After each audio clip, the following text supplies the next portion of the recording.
que vous allez bien, je suis ravie de vous retrouver aujourd'hui pour vous présenter mes 3 dernières lectures et vous donner mes avis.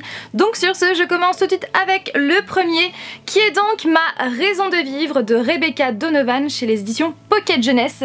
Comme vous pouvez le voir, la couverture est métallisée comme cela, mais sachez que vous pouvez aussi l'acheter en version non métallisée. Donc c'est le premier tome d'une trilogie, donc le premier c'est donc Ma raison de vivre, le second Ma raison d'espérer et le troisième Ma raison de respirer, et c'est donc à partir de 15 ans, et je trouve ça vraiment bien que ça soit mentionné sur la 4e de couverture parce que comme cette histoire traite d'un sujet très douloureux, très difficile, et bien ce n'est vraiment pas du tout un livre pour les plus jeunes, donc c'est bien que ça soit mentionné.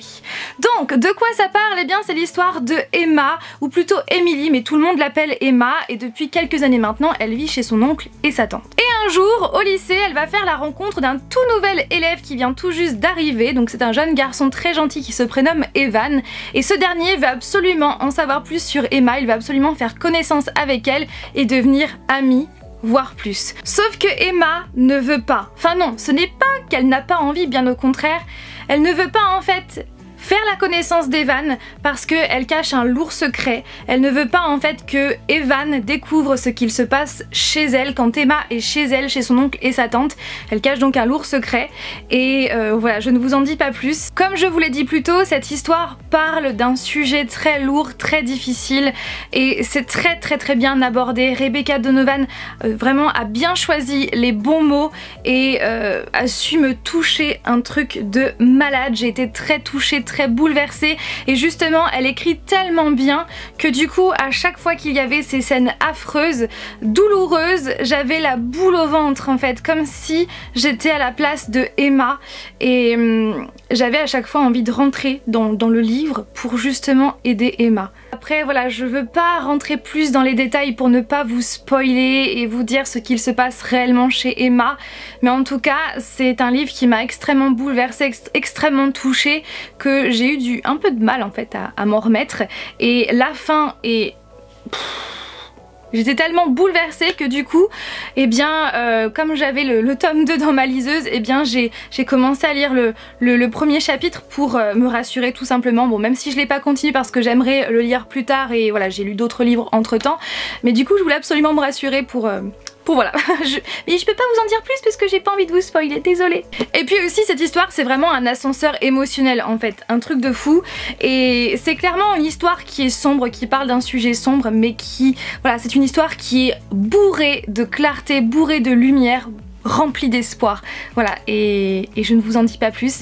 Les personnages sont vraiment hyper attachants, j'ai adoré Emma, j'ai vraiment ressenti ses émotions.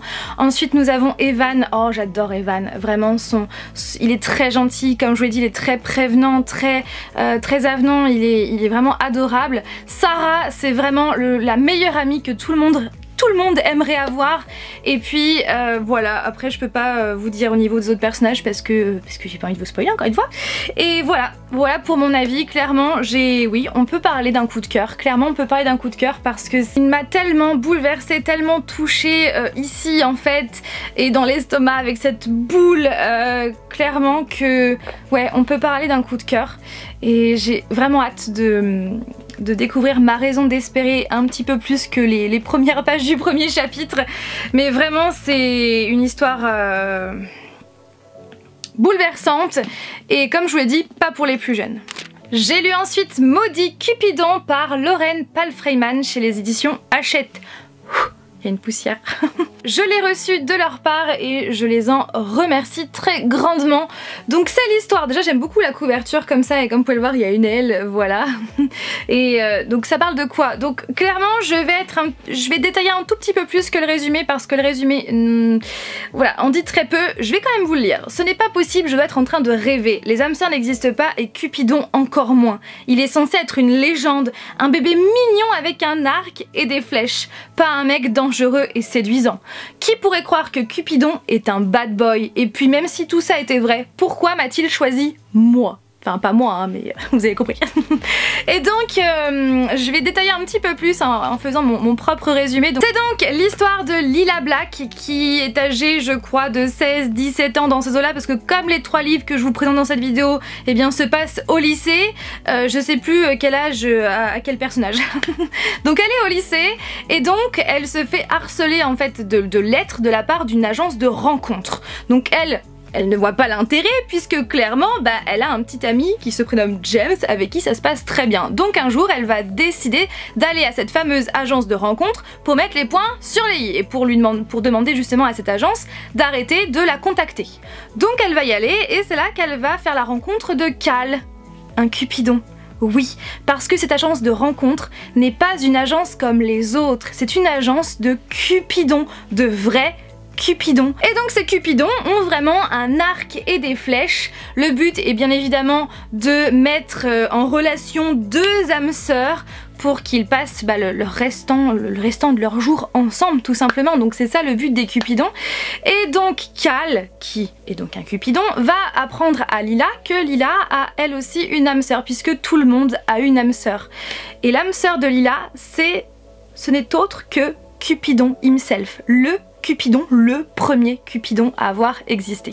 Sauf que, comme je vous l'ai dit dans le résumé précédemment, c'est un mec qui est dangereux, qui est très bad boy, qui fait souffrir les filles, et elle ne doit sous aucun prétexte se mettre avec lui. Dans mon dernier book haul, je vous avais dit que j'étais en train de le lire et que je voyais pointer une certaine forme géométrique en termes d'amour et que du coup je ne savais pas trop comment ça allait se passer par la suite. Alors pour le coup j'ai été un petit peu rassurée par rapport à ça puisque ça n'est pas explicitement, voilà, c'est pas le sujet dans ce livre là, même si je pense que ça va être dans le 2e tome, donc Maudit Valentin qui va sortir début juin, je pense que ça va être plus d'actualité dans ce livre là. Donc voilà, je vous parle de triangle amoureux bien sûr. Donc j'ai été rassurée de ce côté-là, même si comme je vous le dis, j'ai un petit peu peur pour la suite. Eh bien, j'ai trouvé l'histoire vraiment originale. Clairement, c'est original. Je n'avais jamais lu d'histoire sur les Cupidons. Je trouve que c'est bien original. C'est addictif, c'est prenant parce que clairement, j'avais pas envie de lâcher mon livre, tout simplement. En plus, ce que j'aime bien, c'est que les chapitres sont courts. Donc moi, je suis fan de chapitres courts, puisque souvent je lis entre deux, pendant une pause ou entre 2 choses que j'ai à faire. Donc c'est vrai que j'aime bien quand les chapitres sont courts, parce que quand les chapitres sont longs, eh bien c'est embêtant en fait de s'arrêter comme ça en plein milieu d'un chapitre. Et puis vraiment c'est une histoire qui est hyper intéressante parce que ça parle de Cupidon, il y a des créatures mythologiques, ça parle vraiment de la mythologie grecque aussi, de l'amour, etc. Et puis ça parle aussi des différentes sortes de flèches qu'un Cupidon a. Vraiment je trouve que c'est bien détaillé, c'est un univers très intéressant. Au niveau rythme, j'ai trouvé que ce livre est vraiment très bien rythmé, il n'y a pas de temps mort, je ne me suis jamais ennuyée. Il y a plein de twists, de rebondissements, de révélations tout au long de ce livre. Au niveau personnage, j'ai adoré Cupidon, voilà, j'ai beaucoup aimé ce personnage. Cal, je l'aime bien mais je sais pas trop quoi en penser. Par contre, mon petit point négatif, c'est Lila. Je n'ai pas réussi à accrocher avec elle en fait. Déjà parce que elle est tout le temps sur la défensive. Bon, ok, je comprends. Vu ce qui lui arrive, en plus, elle n'a jamais rien demandé. Donc forcément, ok, il y a de quoi être sur la défensive.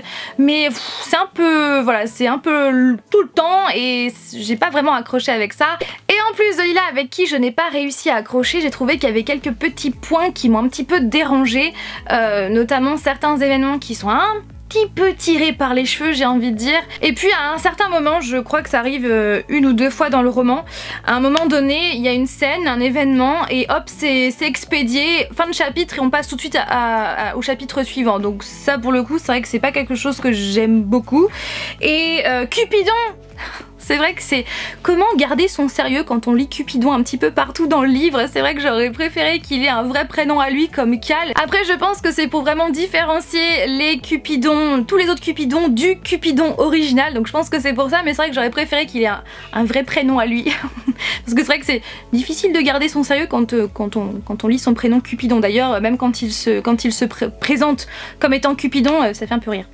Alors en somme j'ai beaucoup aimé ma lecture avec quelques points négatifs, surtout Lila avec qui je n'ai pas accroché, c'est quand même le point qui m'a le plus dérangé, mais sinon c'est avec plaisir que je lirai la suite, donc qui sortira je crois début juin, Maudit Valentin, parce que j'ai quand même envie de savoir la suite quoi, et voir si Voilà. Et le troisième roman, c'est donc Dreamology de Lucy Keating chez les éditions Michel Lafon. Alors pour information, ce livre-là, j'ai payé chez Nose à 2,99 €. Donc je suis trop contente parce qu'en plus là, je l'ai tellement aimé cette histoire que du coup, je suis bien contente d'être tombée sur cette pépite chez Nose. Alice mène une double vie depuis toute petite. Sa vie réelle, donc elle vit avec son papa, elle va au lycée et d'ailleurs elle vient d'emménager à Boston après avoir vécu en fait toute sa vie à New York. Et il y a donc sa vie dans ses rêves lorsqu'elle s'endort. Depuis toute petite, elle vit donc dès qu'elle s'endort des aventures très rocambolesques, très loufoques, toujours auprès de Max qu'elle a toujours en fait connu depuis toute petite. Max qui a le même âge qu'elle, ils doivent avoir à peu près 16 ans et ils sont devenus amis et ils sont tombés amoureux. Donc à chaque fois, elle n'a qu'une seule envie, c'est d'aller se coucher, s'endormir pour vivre une nouvelle aventure auprès de Max. Sauf que dans sa vie réelle, comme je vous l'ai dit, elle va emménager à Boston et lors de son premier jour au lycée, elle va voir que Max est là, en chair et en os, dans son lycée, dans son nouveau lycée, dans sa vie réelle. Sauf que Max ne la connaît pas. C'est une histoire que j'ai adorée parce que déjà c'est original, la plume de l'autrice je l'ai tellement aimée, c'est fluide, c'est extrêmement addictif. Pour vous dire, je l'ai lu en 2 soirées, voilà, et encore j'aurais pu lire en une seule soirée mais je me suis dit non, faut peut-être que tu ailles te coucher parce que demain tu travailles, hein, n'est-ce pas? Mais c'est vraiment ouais, une histoire hyper originale, hyper intéressante qui parle justement des rêves et de la réalité. Et d'ailleurs la citation de Saint-Exupéry qui est « Fais de ta vie un rêve et d'un rêve une réalité », je trouve que cette citation va comme un gant à cette histoire. Voilà, cette citation prend tout son sens dans ce livre et les personnages sont hyper attachants, ils sont adorables. J'ai adoré Alice qui a en fait comment dire, des tournures de phrases qui sont que j'ai tellement aimé. J'ai adoré sa façon en fait de penser puisque tout ce livre est sous son point de vue. J'ai adoré sa façon de penser, sa façon de parler, sa répartie, son humour, son sarcasme aussi. J'ai adoré. Max est un peu plus en retrait mais j'ai adoré aussi ce personnage. Nous avons également Sophie qui est donc la meilleure amie de Alice, pareil, je l'ai trouvé adorable et il en va de même pour Oliver. Oliver et Sophie, ils ont vraiment un grain de folie. Cette histoire est toute jolie, tout en douceur, tout en légèreté, c'est vraiment une bouffée d'air frais. Je regrette pas en fait, vraiment, et je suis contente d'être tombée dessus par hasard comme ça chez Nose parce que j'en avais jamais entendu parler. Et puis au niveau de l'écriture, faut quand même que je vous le mentionne, déjà comme je vous l'ai dit, j'ai adoré les tournures de phrases de Alice, les expressions qu'il y a dans ce livre là, c'est vraiment très bien écrit et du coup j'ai quand même versé quelques petites larmes, je dois vous l'avouer. Après réflexion, je pense que j'ai eu un petit coup de cœur aussi pour ce livre là. Alors pas aussi grand que Ma raison de vivre et coup de cœur totalement différent hein, parce que Ma raison de vivre c'est plus douloureux alors que là c'est tout en légèreté. Donc ce sont des coups de cœur différents et pas au même niveau mais ouais, j'ai eu quand même un petit coup de cœur pour ce livre là que ouais, j'ai adoré du début jusqu'à la fin. Voilà, j'espère que cette vidéo vous a plu. Comme toujours, n'hésitez pas à réagir en commentaire, à me dire ce que vous avez pensé des livres que je vous ai présentés, si vous les avez déjà lus et qu'en avez-vous pensé, bien évidemment, ne spoilez pas. Et voilà, et puis surtout, dites-moi les lectures que vous lisez en ce moment. Je vous fais plein de bisous et je vous dis à dimanche prochain pour une nouvelle vidéo. Bye!